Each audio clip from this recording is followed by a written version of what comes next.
Good morning and welcome to another edition of Breaking Politics. Parliament is sitting this week, at least the House of Reps is, so we can expect question time and the usual run of debates. The Senate isn't sitting, instead it's Senate estimates, where senators get to grill senior public servants. In a moment, I'll be speaking to Labor's Andrew Leigh and the Liberals' Andrew Laming, covering a number of issues, including the ongoing controversy about Manus Island, the riot there and the death of an asylum seeker, the washout from the G20 meeting in Sydney over the weekend, and a number of other issues. But first, to bring us right up to date, we're joined as usual by Francis Keeney from Fairfax Radio. Francis, good morning. Good morning. What's happening? Well, as you mentioned before, Manus Island is certainly dominating the headlines today. Now, following revelations on the weekend from the Immigration Minister, Scott Morrison, that much of the violence happened inside the detention centre as opposed to outside, which was previously reported, it sparked calls for his resignation from the Greens. And Labor isn't too happy about this either, although they've stopped short of calling for his resignation.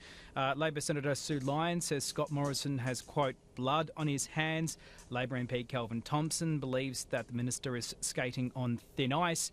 The coalition has closed ranks behind, or around Scott Morrison, I should say, saying he's doing a great job in very difficult circumstances. But in the meantime, we've got an inquiry underway. The Greens want to go further, and they're calling for a royal commission into the whole incident. Labor seems a little bit undecided here. After all, they have some ownership of the PNG solution, so they seem to be a bit trying to walk both sides of the street. Well, I mean, on one hand, they're trying to attack the Immigration Minister for his handling of the issue, but then defending the establishment of the Manus Island Detention Centre, which they brought back under their watch when Kevin Rudd introduced his suite of policies to tackle asylum seekers. So, in one hand, they're trying to target the minister, but also distancing themselves from some of the problems that they themselves may have reintroduced. Now, Francis, you've been out and about this morning, down on the doors as politicians have arrived in Parliament for this new week. What reaction to reports that the government may attempt to do a deal with Cambodia as a site for offshore processing of asylum seekers? Well, that story broke on Fairfax papers over the weekend, and it's received an interesting response. The Greens say that the Abbott government should not be doing deals with what they call as an authoritarian regime. Andrew Leigh at Doors this morning, who you'll be speaking to in a minute, was saying that they will seriously consider any serious request or any serious proposal from the coalition. But again, Kelvin Thompson has called water on the idea. He says that it stinks of political opportunism, given the coalition's previous stance on a similar deal that Labor tried to strike with Malaysia a few years ago. Now, some weeks ago, the Treasurer, Joe Hockey, declared that the age of entitlement was over and an end to corporate welfare. Yet this week, we have expectations, do we not, of some sort of package for farmers experiencing drought, and the big question about what assistance, if any, should be given to Qantas. Well, that's right. Well, look, in regards to the droughts, a bit over a week ago, Tony Abbott visited Western New South Wales and Western Queensland. Aside from the fact that it bucketed down, there was also a chance to talk to farmers about drought. Now, we're expecting details of a drought assistance package to be unveiled either today or tomorrow by the Agriculture Minister, Barnaby Joyce. We've also had Nationals MP Mark Coulton come out today. He says it's talking about mental health. Now, as we know, the suicide rates amongst farmers have been a big concern, especially during extended droughts and big, long, dry periods. But he says the focus shouldn't just be about drought when it comes to mental health and the prevention of suicides. He says it's an issue for all rural communities in good years and in bad. So there's some pressure as well to provide a bit of extra health funding to these issues. Now, in regards to your question about Qantas, we'll find out on Thursday, following reports in Fairfax Radio, that around 3,000 jobs could go and routes could be cut. So that will be an interesting issue to watch as well this week. Okay, something to look out for. Francis Keeney, thank you once again so much. Thank you. 1 week after an Iranian asylum seeker died on Manus Island, the story is still front page news. That's largely because on Saturday, Border Protection Minister Scott Morrison conceded that he had been misinformed and in turn had misinformed the Australian public about what had happened last Monday night. on Manus Island. Well, to discuss that and other issues, I'm joined by Andrew Lee, the member for Fraser, the Labor member for Fraser in the ACT, and also Assistant Shadow Treasurer. Thanks, and Chris. Andrew Laming, the member for Bowman, the Liberal member for Bowman in Brisbane. Andrew Laming, to you first. It now seems highly likely that the asylum seeker, the Iranian asylum seeker, died within the detention centre on Manus Island. Doesn't that make his death wholly the responsibility of the Australian government? If that information is correct, it's extremely alarming, and obviously everyone would regret this occurrence from last week. Look, Scott Morrison's a star minister. He's provided information as soon as he reliably could. They'll be trying to work out why he was potentially given incorrect information. Everyone will want absolute safety for those that are detained on Manus, and I'm confident that that centre can achieve that and continue to be an important part of our border protection. So you would concede that it is the Australian government's responsibility, the death, Yes. in a sense, is on. We will be a key player in getting to the bottom of that matter, and we are obviously responsible because we hire the contractors who run that camp.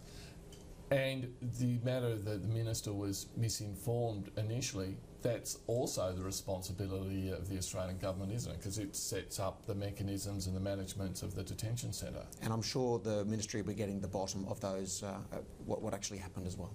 And Andrew Lee, Labor cannot be too critical because it was the Labor government that set up this arrangement with Papua New Guinea, reopened the Manus camp, hired the contractors, etc.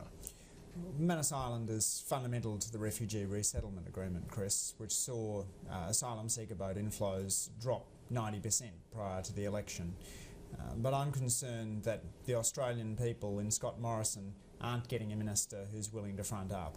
I mean, we've gone through his Sergeant Schultz routines of being unwilling to speak about on-water matters to now this kind of get smart routine where he's bumbled over the extent to which his policy has caused incursions into Indonesian waters and gotten fundamental facts wrong over this asylum seeker tragedy. But if he's misinformed, I mean, you're not claiming that he deliberately misinformed the Australian public, are you? I'm not, but there is many issues on which Scott Morrison has underperformed. Don't just take it from me, take it from Liberal Party elder John Fay, who expressed his deep concerns to the Fairfax Press just last month. The performance of Scott Morrison in this government has been subpar, and we need an independent investigation that will report back as quickly as it's able to do so. Well, the Greens are calling for his resignation. Is that something that Labor supports? I'd like to see the results of an independent investigation. I certainly don't think, though, that any reasonable observer of Australian politics would be ranking Scott Morrison's performance as among the best we've seen from ministers of the Crown over the last couple of decades. Well, what's the test? When are ministers required to resign? Well, I certainly think people are raising reasonable concerns about Scott Morrison's performance. Being unwilling to answer questions in Parliament about how naval vessels are being used is, I believe, inappropriate. I think it's inappropriate that he's pursued a policy which has caused half a dozen incursions into Indonesian territorial waters, and I'm troubled that he made claims which later turned out to be false about the circumstances of the death of this Iranian asylum seeker. Okay, Andrew Laming, both sides of politics are committed to offshore processing of asylum seekers. It's now reported the government has approached Cambodia as a possible site for offshore processing. Do we need to be doing deals with countries like Cambodia who have a rather ineffective history on human rights, rule of law, etc.? Well, Australia needs to be working with all of its near neighbours. I don't know about an approach. There's been reports of a discussion between foreign ministers. Potentially Cambodia has actually said they're ready to start assisting in the process, and the more partners that are involved, the better. You need to remember there's minority groups from those parts of southern and central Asia which are only, a couple of borders away from each other. So if the Rohingya minority, for instance, are already located in parts of Indochina, then they may be an important part of the puzzle. But these are just early discussions, and I'm glad that they're being had. But if we can't guarantee the safety and security of asylum seekers in Papua New Guinea and Nauru, how could we do so in Cambodia? Well, in every nation, we know they'll be doing absolutely everything they can to guarantee that safety. The word guarantee is thrown around a lot, and we know that countries do things different ways. I think what's important is that they are doing everything possible, everything within their power to resettle these populations. Otherwise, we have the ridiculous alternative where there's nowhere safe for anyone to go anywhere. Okay, and Andrew Lee, Labor was quite happy to do a deal with Malaysia, so they'd have no problem doing a deal with Cambodia. The refugee resettlement agreement was always designed to encompass a regional solution to what is a global problem. 17 million refugees and 42 million internally displaced people in the world means that we need to work with other countries. We won't be responding to every thought bubble that gets floated in the paper without quotes from the government.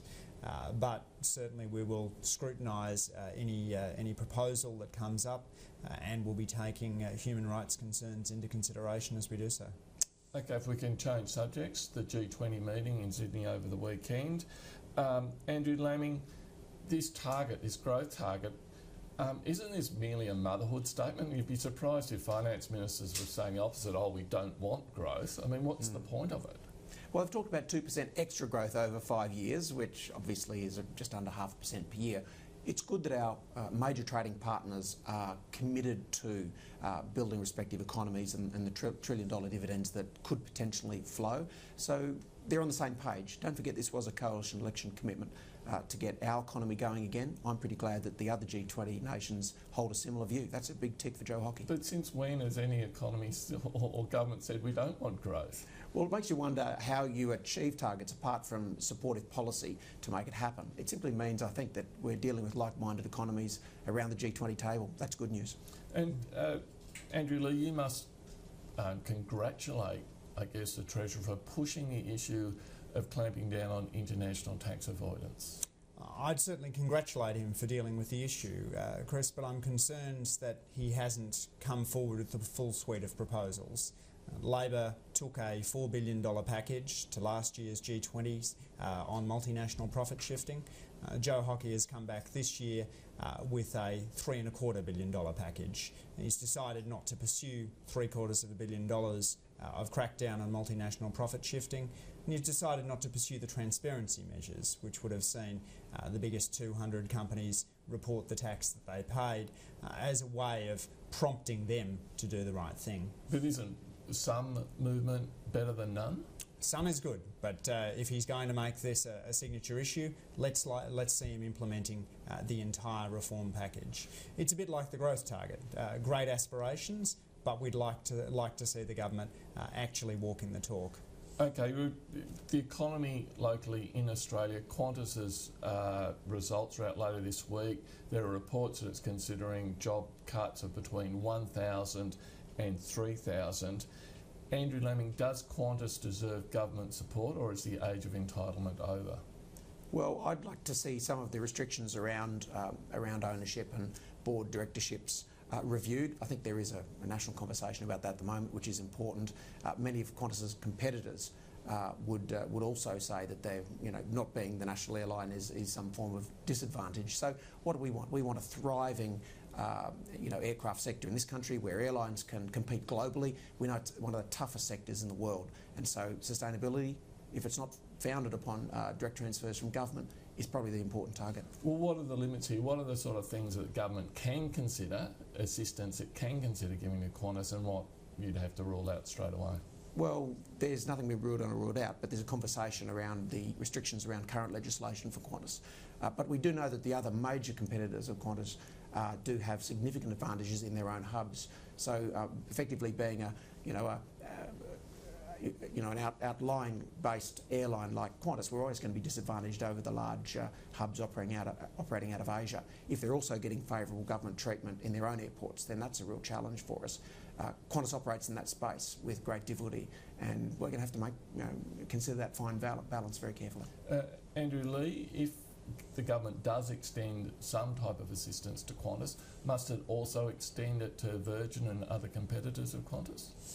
Let's see what proposal comes out of the government, I think, Chris. I mean, Andrew has summed up, I think, very nicely the strategic dilemma that the government faces But the opposition aren't going to be responding to every thought bubble that Joe Hockey throws out to tables of multinational investors. We're concerned about jobs at Qantas, and we're concerned about jobs across the board. I mean, this is a government that came to office with a target to generate 1 million jobs, but since then we've seen 63,000 full-time jobs go, some small growth in part-time jobs, but still they're down 7,000 jobs. So their 1 million job target is now a 1,007,000 job target. It's receding rather than getting closer. Okay, well, what should be on the table? What assistance should an Australian government be extending to a big, iconic company like Qantas? It's a matter for the government, and I will leave it to the government to put concrete proposals forward, and we'll respond to those. But this is just one part of the economy the government ought to be focused on. At the moment, it's looking at making some savage cuts to spending, which will hit those who have the highest, what we call in the economics, propensity to consume. So if you cut back the school kids' bonus, then that's money that goes straight into consumption, into the boost in the economy. And if you cut back on long-term investments such as great schools, training centres, the national broadband network, then ultimately you sap the economy's long-term potential. So the talk about jobs and growth is great, but the action seems to be in exactly the wrong direction. Okay, well, one area where the government is trying to boost economic growth is by cutting red tape. It seems that it's going to relax gender reporting requirements. At the moment, companies with 100 or more employees need to report on the gender balance of their employees. The government is talking about increasing that to 1,000 employees. That's a good move, isn't it? It's cutting red tape. That's going to encourage investment and employment. The government, this is not a serious piece of red tape, Chris. This is a requirement which allows us to make sure that firms are making the best productive use of both genders in the economy. And we know that corporate Australia at the board level has women are badly underrepresented, but that is improved over recent years quite markedly, largely because of public reporting. To instead say, well, let's throw the cloak of secrecy back over the representation of women in large Australian firms is, I think, taking us back to the 1950s rather than the mark of a progressive Australia. And perhaps, you know, it's what you get when you have a government without a dedicated Minister for Women. And Andrew Lemming, why make this move? It's hardly a massive administrative burden for a company of 100 that employs more than 100 people. Plenty of companies with 100 employees that I know would differ. These are significant burdens of reporting. They are very, very rigorously enforced, and a number of companies are very, very disappointed that this burden remains on them to this day, particularly when they're doing the right thing anyway. True, they may not have anything to fear, but many of them operate in a space where the number of females working in the technical component of their firm is almost impossible to compare with reasonably with other firms next door. Many would just say, look, if you want to know what we're doing with female employees, you can always ask. But the mandatory reporting, I think, is the problem. And so we have a decision to be made by regulation by April of this year, and I'm glad that we're having this discussion. The best thing you can do is have paid parental leave for young women. I think that's the best move that the Abbott government has made. This extra reporting and red tape, I don't see any great benefit in. Well, let's be honest, we've got a paid parental leave scheme. It's a flat rate paid parental leave scheme that gives the same to everyone. I'm unpersuaded, Andrew, that if we move to a system which gave 5 times as much to the most affluent as to the worst paid workers, that we'd get a big productivity gain. Certainly someone like Saul Westlake says the same. Sure, and I would say most high income earning women already have their income replacement through their corporations and public service.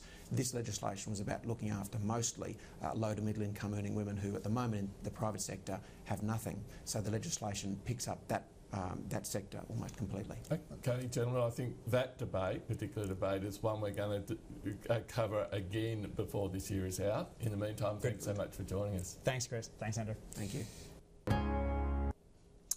And that's Breaking Politics for another morning. We'll be live streaming House of Representatives question time at 2 p.m. Join us then. Otherwise, have a terrific day.